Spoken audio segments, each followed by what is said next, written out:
Dimension Station on Space to Ground. 3D printing in zero gravity. Welcome to Space to Ground. I'm Gary Jordan.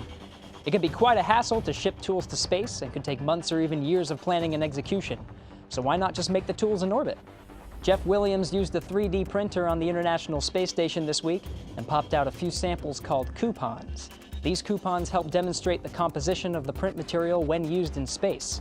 Researchers print a duplicate copy of the coupon on the ground to compare dimensions, layer thickness, adhesion, strength, and flexibility to the ones in space.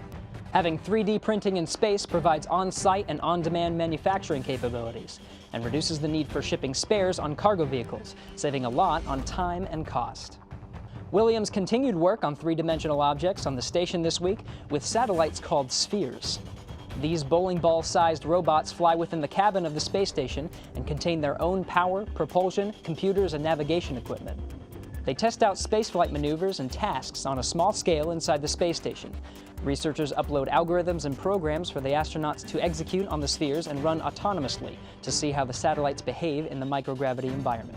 Sphere simulates space operations like automatic rendezvous and docking of space vehicles, formation flight patterns, and remote operations, and can be adapted with more equipment to conduct experiments like studying the behavior of liquids or creating 3D models of objects to interact with.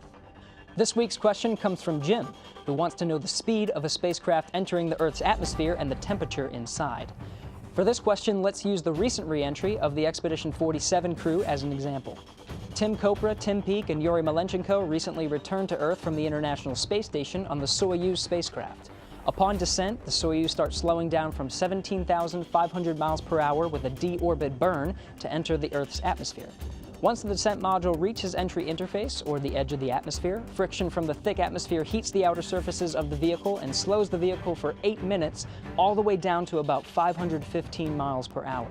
Then the parachutes and the landing engines do the rest. While the heat on the outside can get up to 3,000 degrees Fahrenheit, the temperature on the inside is maintained between 78 and 80 degrees through the cooling systems hooked up to the Sokol launch and entry suits that the crew wears during descent. Keep sending us your questions and comments using the hashtag #SpaceToGround. We'll see you next week.